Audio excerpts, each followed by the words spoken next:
Church کا نظم و ضبط، روحانی رہنما جھوٹے نبیوں کا مقابلہ کریں جو لوگوں کو گمراہ کرتے ہیں۔ میں نوید ملک آپ کی خدمت میں حاضر ہوں اور اس موضوع پر بات کرتا ہوں۔ آپ واقعی اس خط میں یسوع کے الفاظ میں دیکھتے ہیں۔ جغرافیائی طور پر تھواتیرا پرگمن سے تقریباً 40 میل کے فاصلے پر واقع ہے، اور آپ دیکھیں گے کہ اس وقت سفر کے لحاظ سے یہ واقعی ایک اچھا سفر کرنے والا راستہ تھا، جہاں خط غالباً اس ترتیب میں پہنچایا گیا تھا: افسس سے سمرنا اور پھر پرگمن تک، اور پھر تقریباً 40 میل دائیں مڑ کر تھواتیرا شہر کی طرف۔ یہ دوسرے شہروں کی طرح بڑا شہر تھا، لیکن ایک بہت ہی با اثر اور اہم شہر تھا۔ اور اسی طرح ہم مکاشفہ کی کتاب کے 2 باب کی 18 آیت میں پڑھتے ہیں: تھواتیرا کی کلیسیا کے فرشتہ کو لکھ، خدا کا بیٹا۔ اور ویسے یہ پہلی بار اور واحد موقع ہے کہ مکاشفہ کی کتاب میں یسوع مسیح کو خدا کا بیٹا کہا گیا ہے۔ ہم اس سے پہلے ابن آدم کے طور پر اسے دیکھتے ہیں، وہ جو ہمارے درمیان آ کر بسا، کلام مجسم ہوا، انسان بنا۔ اب ہم اسے خدا کے بیٹے کے طور پر دیکھتے ہیں، وہ جس کی آنکھیں آگ کے شعلہ کی مانند ہیں۔ اس بیان میں ان ابتدائی آیات کا ذکر ہے: جس کی آنکھیں آگ کے شعلہ کی طرح ہیں اور جس کے پاؤں خالص پیتل کی طرح ہیں۔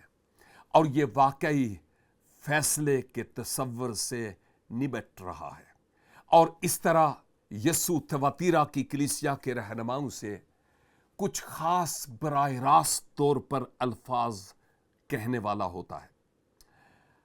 جب ہم آیت 20 اور 21 پر غور کرتے ہیں، لکھا ہے: لیکن مجھے تم لوگوں سے شکایت ہے، اور وہاں اور آپ انگلش کی طرف سے اس پر توجہ نہیں دیں گے، یہ جمع ضمیر نہیں ہے۔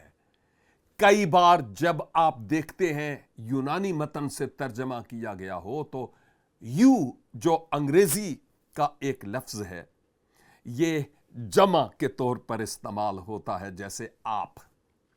در حقیقت زیادہ تر یہ جمع کے صیغہ میں مستعمل ہوا ہے، دوسرے شخص جمع۔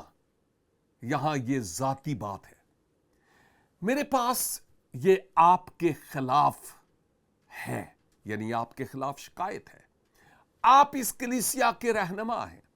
یہ کلیسیا کے فرشتہ کی طرف اشارہ کر رہا ہے جو کلیسیا کا رہنما ہے، کہ آپ ایزبل عورت کو برداشت کرتے ہیں، اور ہم نہیں جانتے کہ یہ کون عورت تھی، لیکن ہم یقینی طور پر جانتے ہیں کہ ایزبل برائی کی نمائندگی کرتی ہے، اور ہم اسے پرانے عہد نامے کی کہانی سے جانتے ہیں۔ بہت ہی بدتمیز عورت تھی۔ وہ اسرائیل کے بادشاہوں میں سے ایک بنام اخیب کی بیوی تھی۔ وہ اسے انتہائی بھیانک گناہ کی طرف لے گئی۔ وہ خود ایک بت پرست عورت تھی۔ اس نے اسرائیل اور اخیب کو بت پرستی اور بد اخلاقی کی طرف مائل کیا، اور اس لیے وہ اس عورت کی مثال دیتے ہوئے اس کا نام استعمال کرتا ہے، جو تھواتیرا کی کلیسیا میں شامل ہیں اور اس پر اثر انداز تھی۔ اور اس طرح وہ کلیسیا کے اس رہنما سے کہہ رہا ہے، آپ نے خود اسے ذمہ داری دی ہے، کلیسیا میں شامل ہونے کی، سکھانے کی اجازت دی ہے، اور ایسے لوگ ہیں جو اس کی پیروی کر رہے ہیں۔ تو وہ کہتا ہے آپ، یہاں پر صیغہ واحد ہے، آپ عورت ایزبل کو برداشت کرتے ہیں، بالکل اسی طرح جیسے اخیب نے کیا تھا۔ جب اس نے پرانے عہد نامہ میں ایزبل کو برداشت کیا تھا، جو اپنے آپ کو नबिया कहती है, जो खुदा होने का दावा करती है, और साफ जाहिर है कि वो शैतान थी और मेरे बंदू को बदकारी की तरफ गामजन करने और बुतों की कुर्बानी का गोश्त खाने की तालीम देती है और धोखा देती है। मैंने इसे तौबा करने का वक्त दिया, और वैसे ये यीशु के दिल को जाहिर करता है। अहद अतीक में खुदा ने इजबल को तौबा के लिए दिन और साल दिए, यहां तक कि इस वक्त तक जब वो जानती थी कि फैसला आने वाला है, उसने तौबा नहीं की और इसे सख्त सजा दी गई। और जिस तरह अहद अतीक में इजबल, यहां नए अहदनामा में यीशु ने कहा, मैंने उसे तौबा करने का वक्त दिया है, यानी तब्दील होने के लिए, लेकिन वो अपनी जनसी बेराह रवी से तौबा नहीं करना चाहती थी। और इस तरह यीशु ने कहा, फैसला आने वाला है। खत में आयात 24 और 25 में है, मैं थवतीरा में आपके बाकी लोगों से कहता हूं जो इस तालीम को नहीं मानते। आप में से ऐसे भी हैं जो इस पर कायम नहीं हैं, जिन्होंने शैतान की गहरी बातों को नहीं जाना। आपने इस तमाम शैतानियत और बुराई में हाथ नहीं डाला है, जैसा कि वो कहते हैं शैतान की बातें। मैं तुम पर कोई और बोझ नहीं डालता, लेकिन मेरे आने तक जो कुछ तुम्हारे पास है उसे थामे रहो। इस खौफनाक तालीम को कबूल न करें, क्योंकि आखिरकार ये आपको एक निहायत ही खतरनाक और भयानक तर्ज जिंदगी में खींच ले जाएगी। और इसलिए जो सवाल यहां काफी दिलचस्प है, मेरे ख्याल में यह है कि इस लीडर ने क्या जवाब दिया होगा जब यीशु ने कहा, मुझे आपके खिलाफ शिकायत है, तो इसे बर्दाश्त करो। हमें यह नहीं बताया गया कि इसने क्या जवाब दिया होगा। उम्मीद है कि उसने मुस्बत जवाब दिया होगा। और वैसे वक्त के इस खास मकाम पर थवातीरा रोमी सल्तनत के सबसे खुशहाल शहरों में से एक शहर था, और मुझे लगता है कि ये अहम है। ये कभी कभी नबुव्वत के सियाक व सबाक के तनाजुर में होता है, जब मसीहों को बाज औकात गुमराह किया जाता है। हम जानते हैं कि कलीसिया मुसलसल जवाल पजीर होती रही है, और हम ये भी जानते हैं कि यह कलीसिया दूसरी सदी के आखिर तक मंजर आम से गायब हो गई थी। तो फिर आखिर थवातीरा में कलीसिया के चिरागदान को हटा दिया गया।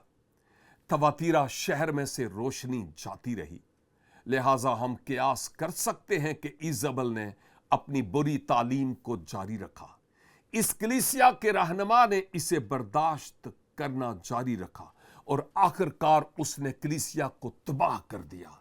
एक मुस्बत नोट के साथ इख्तिताम होता है, कलीसिया और उसका रद्द अमल। थवातीरा की एक औरत का इस अहम औरत के साथ कैसे मुवाजना किया जाता है, जो मुखालिफे मसीह की रूह है, जिसे इजबल कहा जाता है। हम वाकई सहाइफ से थवातीरा के बारे में ज्यादा नहीं जानते। हम नहीं जानते कि कलीसिया कैसे वजूद में आई, सवाए इसके कि थवातीरा से लोग इफसस आए, उन्होंने पौलुस को तालीम देते हुए सुना और वापस चले गए। वो ईमानदार थे, उन्होंने ये कलीसिया शुरू की। लेकिन एक औरत थी जो थवातीरा से निकली, उसका नाम आपको याद है? उसका नाम लुदिया था, और उसने थवातीरा से सफर किया और वो समुंदर पार फिलिप्पी चली गई। और वो बहुत मालदार औरत थी। वो करमजी रंग के कपड़े बेचने वाली थी, और हम आमाल 16 बाब में इसके बारे में पढ़ते हैं। सबत के दिन वो सीलास और तिमोथियस के साथ शहर के दरवाजे से बाहर गया। वहां फिलिप्पी में दरिया के किनारे जहां हमने सोचा कि दुआ की जगह है, और हम वहां बैठ गए और वहां जमाशुदा खवातीन से बातचीत करना शुरू हो गए। लुदिया नामी खातून शायद गैर कौम से थी, लेकिन बहुत ही मुस्बत अंदाज में यहूदियत से मुतासर थी। तवतीरा शहर से करमजी रंग के कपड़े बेचने वाली वो ये सब समझ चुकी थी। वो इस भयानक नजरिए के हवाले से सब कुछ जानती थी कि वहां क्या हो रहा था। अगरचे ये 20-30 साल पहले यसु ने तवतीरा की कलीसिया को खत लिखा था। वो खुदा की इबादत करती थी, वो यहूदियत से अच्छे तरीके से मुतासर थी, और वो सुन रही थी और देख रही थी कि क्या हुआ है। खुदा ने पौलुस की तरफ से कही गई बातों पर तवज्जो देने के लिए इसका दिल खोल दिया, और इसने और इसके घर वालों ने बपतिस्मा लिया। हम उसके शोहर के बारे में कुछ नहीं जानते, वो शायद मर चुका हुआ होगा, हो सकता है इसकी तलाक हो गई हो, हम नहीं जानते।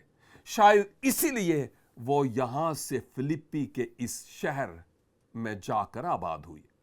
लेकिन उसने यानी लुदिया ने ताकीद की, अगर आप मुझे खुदावंद की बंदी समझते हैं, ईमान लाने वाली समझते हैं, तो आओ और मेरे घर रहो।